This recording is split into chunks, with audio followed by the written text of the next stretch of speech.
అనంతపురం అరుణోదయ కాలనీలో దారుణం చోటు చేసుకుంది. 5 ఏళ్ల సుశాంత్ అనే బాలుడిని పక్కింట్లో ఉండే పెన్నయ్య హతమార్చాడు. పక్కింట్లో ఉంటూ తన కుటుంబంలో చిచ్చు పెడుతున్నారని బాలుడి తల్లిదండ్రులపై కక్ష పెంచుకున్నాడు పెన్నయ్య. ఆ కోపంలోనే బాలుడిని హతమార్చినట్టు పోలీసులు అనుమానిస్తున్నారు.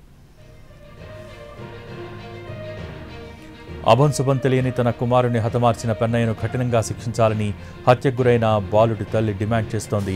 కుటుంబాల మధ్య ఎలాంటి తగాదాలు లేనప్పటికీ మనసులో ఏదో పెట్టుకుని తన కుమారుణ్ణి హత్య చేశారంటోంది.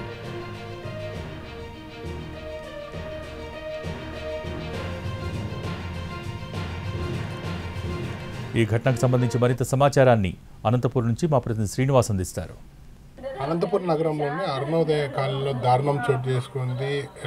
తన భార్యకి లేనిపోని మాటలు చెప్తున్నారంటూ పెన్నయ్య అనే వ్యక్తి సుశాంత్ అనే 5 ఏళ్ల బాలుని హతమార్చిన ఘటన చోటు చేసుకుంది. ఇది మొత్తం అనంతపురం జిల్లాలో సంచలనం రేకెత్తిస్తుంది. ఎందుకంటే పెద్దల మధ్య సంబంధించిన విషయంలో చిన్నపిల్లడు బలి కావడం ఆందోళన కలిగిస్తున్న విషయం. చెప్పండి, నీకు ఎప్పుడు కొడుకు మిస్ అయ్యాడని చెప్పావు, అలాగే ఎప్పుడు మీకు చనిపోయాడని చెప్పారు?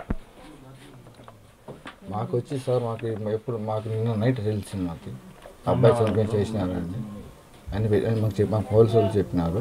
తల్లి సుశాంత్ తల్లి నాగమణి ఉన్నారు, ఆమె అడిగి తెలుసుకునే ప్రయత్నం చేద్దాం. ఏం జరిగిందమ్మా? ఏం జరిగింది?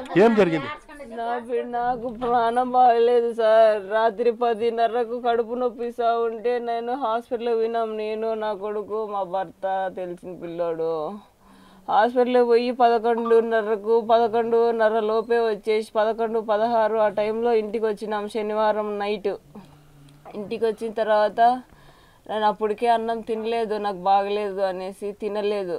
పిల్లోడికి అంటే పిల్లోడు కూడా నేను అప్పుడు తొడుక్కొని తిడుకొని వచ్చినాను. నేనే ఇంట్లో కూడా నిద్రపించినాను. సరేలే అని బిడ్డ నిద్రపోతున్నాడు కదా, ఎప్పుడు నిద్రపోయినా లేస్తానే అట్ట ఒక్క సందులో నుంచి వెళ్ళిపోయి వాళ్ళ నాన్నమ్మ కాడ పనుకుంటాడు సార్ నా బిడ్డ. అట్లాంటిది నేను ఆడ పనుకొని ఉండాలి అని అనుకుంటున్నాను. పొద్దున్నే లేచి ఆమె నన్ను అడిగింది సార్ బిడ్డని ఎట్టపోయినాడని. వాళ్ళ మామ ఫోన్ చేసేంతవరకు మాకు తెలియదు సార్. నేను గేటుకు బీగం వేసి పోయిండేదాన్ని, నేనే బీగం కూడా తీసినా సార్ గేటుకు. వాడు ఎట్టొచ్చి నా కొడుకుని తీసుకొని పోయినాడో వాడిని మటుకు వదిలిపెట్టకూడదు నాయనా. ఏం జరిగిందమ్మా? ఎందుకు ఆ పిల్లోని అంత చంపడానికి కారణం ఏమనుకుంటా? అదిగో సార్ వాళ్ళ భార్య సార్. ముందు అక్కడ గంగానగర్లో ఉన్నాం మేము. గంగానగర్లో ఉన్నప్పుడు వాళ్ళ భార్యకి వాడికి గొడవ వచ్చినప్పుడు మా ఇంటి దగ్గరికే వచ్చింది సార్. మా ఇంటి దగ్గరకు వచ్చినప్పుడు ఆమె 2 రోజులు 3 రోజులు మా కాడే ఉన్నింది.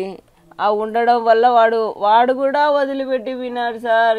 ఆ పాప కాడుంటేనే నాకు సేఫ్టీ, నీ కాడుంటే నా ప్రాణాలతో నన్ను ఉంచవు అంటే వాడే కూడా తీసుకొచ్చి నా కాడే వదిలిపెట్టి విన్నాడు సార్. నేను అంతకుముందు కొంచెం ఫ్యామిలీ పరంగా ప్రాబ్లమ్స్ వచ్చి నేను మా అమ్మోళ్ళ ఇంట్లో ఉన్నాను. అప్పటి నుంచి ఈ పాపతో నేను మాట్లాడలేదు సార్. మేము డాకరాలో ఉన్నాము.